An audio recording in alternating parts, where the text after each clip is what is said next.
A lot of people are mad at this Twitch streamer named ExtraEmily for a bunch of stuff she did. So we're gonna take a look at everything she did leading up to this point that got people so worked up. It all started when ExtraEmily essentially spoiled a MrBeast video while it was still being filmed. So MrBeast had recreated a bunch of streamers' rooms in his studio and then planned to drop into all of their streams on the same day. And all the streamers were of course in on it. It relies on the streamers not going live and not telling their chat what's happening. But she apparently went live when it was still filming and basically ruined the surprise before the video could be released. Pretty sure I can go live. Like, I don't... Are you live? Yes. You're live? Yes. Wait, it ruins everything. What are you doing? They said I could go live. Oh god. Later, when MrBeast released the final video called How I Tricked the Internet, his editing team seems to have leaned into it and made it look like Emily was the only one who kinda leaked it. I think everyone told Jimmy it looks great because it did look great. Try to keep it, hey, try to be for just a minute. We had a leak. As time went on, word spread. A lot of people got mad at her for this, especially on TikTok. But to be fair, MrBeast posted this reply defending her, basically saying that it's not a big deal. And frankly, for this part specifically, I don't think it's that big of a deal either. But this was essentially the spark that reignited the recent hate wave toward ExtraEmily. I say reignited because she has done a bunch of dumb stuff in the past that absolutely deserve criticism, which we will get into later. So after the MrBeast thing, there's the Viewbotting situation. On April 16, during a stream, she accidentally shared her screen and for a brief moment, her browser tabs were visible and viewers spotted one labeled ViewBot.ai. The clip went viral immediately, and then it got worse in the livestream fail subreddit. Every time someone posted about the Viewbotting clip, a moderator would delete the post and claim that the tab was actually a pop-up from some random website called 67speed.com or something. The other mods tried to reproduce this pop-up on different browsers, but could not get it to appear no matter what they did. Then they checked this guy's chat history and found out he had sent over 6,000 messages in Emily's chat in 3 weeks. Basically, this dude was one of her biggest simps, white knighting her by misusing his mod position. Frankly, sometimes I do feel kinda sorry for these guys who spend most of their lives just throwing their money away on e-girls who won't even acknowledge their existence. Like, bro, you deserve a better life than that, man. Stop that bullshit and get your life together. You can do it. So far, it seems Emily has not directly addressed the Viewbotting allegations. She just kinda moved on. Then on April 21, ExtraEmily announced that she'll be taking a mental health break.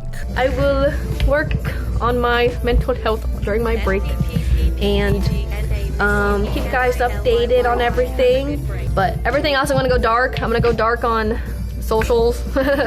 Gonna stay off the internet for my break. There's no way, right? There's no way I quit. There's no way. So, just a little break. Now, I do think some of these streamers should definitely go on a mental health break, or better yet, get a mental health evaluation. Maybe get admitted into an asylum so that hopefully they can come back later as sane people.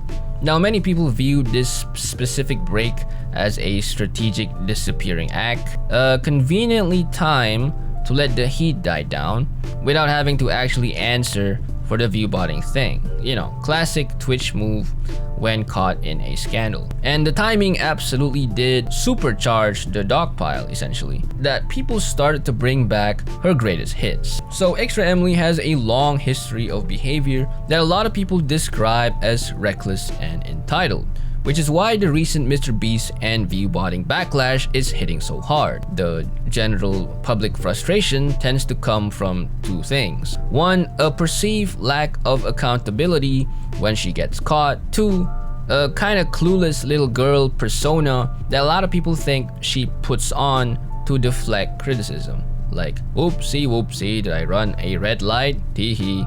That kind of energy. And once you do it enough times, people just get tired of it. Here's an old clip that got reposted last week. ExtraEmily gets kicked out of Nando's by security for being way too loud and annoying. Oh, so Sire, I'm visiting from America and I've never had Nandos before and I've heard some great things, like to get the medium quarter pound or something, and I wanted to, you know, I don't know how these streamers don't get embarrassed speaking like this. document my amazing experience here at Nando's. Yeah, but be quiet. This is restaurants. You Okay. can't go there without be asking people. It's not allowed. Oh, so okay. if you want to go and eat, you can go and eat, but take a camera. No, it's not allowed. Okay, no problem. I will go somewhere else. Have a great day. Yeah. Thank you. Not gonna lie, the voice she's using here is cringe, but the security guard didn't actually kick her out. He's basically saying she can go in, but she can't bring her streaming setup in. This happened in August 2025, I think almost a year ago in UK. The reason it's getting reposted again is, because people are mad at her about the MrBeast and the viewbotting thing. Now this is a big one. Apparently, she was driving through red lights while reading her Twitch chat. I better see all the pink. Yes. What's this?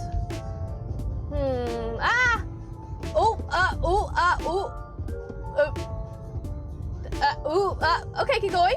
Okay, no problem. That happens all the time. In Austin, the stoplights here are really long. She pretty much admitted on stream that she regularly runs red lights, and then she kind of laughs it off.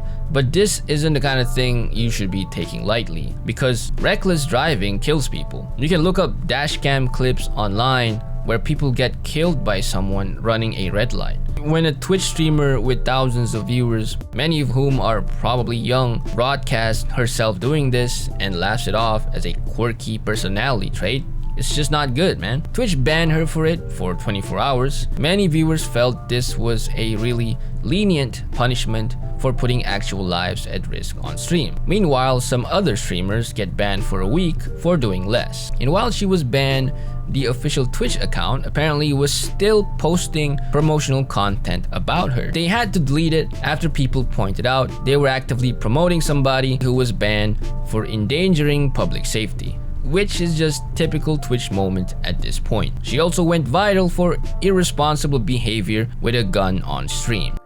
There it is. Wow! Holy God, Jesus Christ. Okay. I've used Okay. guns before. And then you go bloop, and you go chuk chuk chuk. Oh shit, Emily fucking There's God! nothing in here! Any sane person would know not to point a real gun at someone, no matter if it's loaded or not. It's just not worth the risk. She's lucky it did not turn into an Alec Baldwin situation. Twitch did not ban her for this incident, of course. Now, this next one is just weird and disgusting. On a podcast with Hasan, Cutie Cinderella, Austin Show, and Will Neff, she revealed that she has a note in her phone where she has written down every single person she has slept with and ranked them with multiple categories. I have a note in my Apple folder. It has the list of every person that I've had sex with, and I rank the sex. I rank the dick. That's awesome. Cause I want to remember like my body count and stuff, right? You have been out there. Wait, really? Way to I go. had a hoe phase. I had a hoe Good phase. for you. Their names, and then I have like the Some of sex these notes rankings. are Why does this list exist in the first place? And why are you just openly sharing it with your streamer friends and the entire audience watching the podcast? Some things you should just keep to yourself, and this is one of those things. If you had a hoe phase, you're a hoe forever. What kind of mental gymnastics are these? This is an excellent take by none other than Louis Diddy. But I agree, I think anyone who justifies their promiscuity by saying they had a hoe phase is just coping hard. If you're a hoe, just admit you're a hoe. Don't have to beat around the bush about it. In any case, showcasing this tier list openly like this is just shameless, degenerate, and it's just plain weird. And of course, we have this unhinged reply. You guys still think Asian women are traditional, feminine, and submissive? Ah yes, a literal Twitch streamer with a cringe persona is apparently representing all of the Asian women ever. She has personally redefine Asian femininity, apparently. One of the dumbest takes I've ever seen in 2026. The college tuition drama is a big one as well, and is the reason a lot of people first turn on her. Emily went to Columbia University. Her parents paid for her college tuition, which was $170,000. The only reason they want me to pay it back is because I'm a streamer. Yeah, you should pay it back. Because I didn't use my degree. So they're like, okay. How much is it? 170K. You should pay it back. I don't want to. Then her own mom is saying they almost went broke, putting her through Columbia. Do you think it's a waste that I went to college? That is a really good question. I spent a lot of money on that. And then you become a streamer. But I'm paying you back for college. Yes, that's right. That's unnecessary. That's necessary? Yeah, we're almost broke. Because you went to the college. Go to the expensive one, yeah. Now look, obviously parents are not automatically entitled to get their kids money.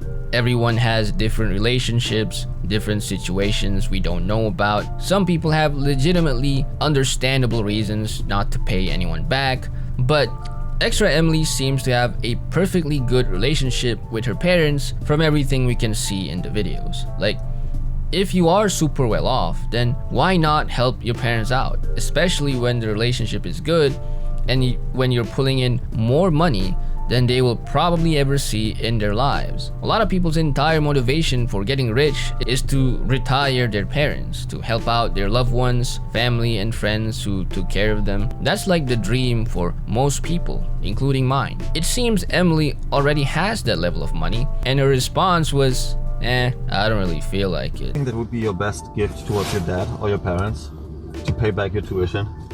I'm never gonna pay it back though. Wait, actually? No, I don't want to. But you could.